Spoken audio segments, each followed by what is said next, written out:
അള്ളാഹു സുബ്ഹാനഹു വ തആല അള്ളാഹുവിലേക്ക് ചേർത്തി പറഞ്ഞ ഒരു അമൽ എന്ന നിലക്ക് നോമ്പിനെ നമുക്ക് കാണാൻ കഴിയും. പ്രവാചകൻ സല്ലല്ലാഹു അലൈഹി വസല്ലമയുടെ ഹദീസുകളിൽ ഏറ്റവും പ്രധാനപ്പെട്ട നോമ്പിൻ്റെ മഹത്വമായി എണ്ണിപ്പറഞ്ഞ ഒന്നാണ്, ഒരാൾ ഒരു നന്മ ചെയ്താൽ 10 മുതൽ 700 ഇരട്ടി വരെ അവന് പ്രതിഫലം ലഭിക്കും. ഇല്ല സിയാം, നോമ്പൊഴികെ.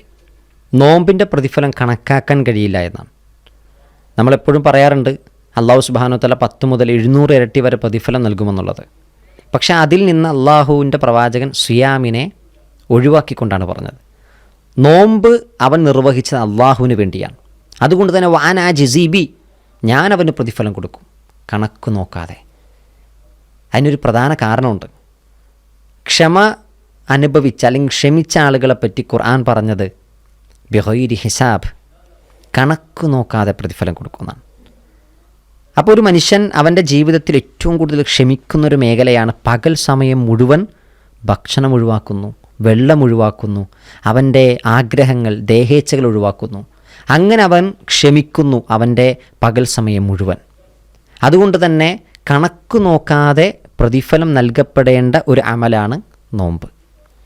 അതാണ് അല്ലാഹു സുബ്ഹാനഹു വ തആല വഅന അജിസി എന്നവിടെ പറഞ്ഞത്.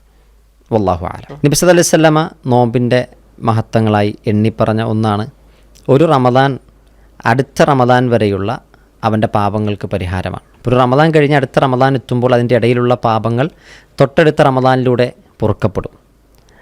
പ്രവാചകൻ്റെ ഹദീസുകളിൽ 5 നേരത്തെ നമസ്കാരത്തെ എണ്ണിപ്പറഞ്ഞു, റമദാനിനെ പറഞ്ഞു, ഉംറയെ പറഞ്ഞു. കാരണം 5 നേരത്തെ നിസ്കാരങ്ങൾ ഒന്ന് കഴിഞ്ഞ് അടുത്ത് നിർവഹിക്കും. അപ്പോൾ അതിൻ്റെ ഇടയിലുള്ള പാപങ്ങൾ അടുത്ത നിസ്കാരം പരിഹാരമാണ്.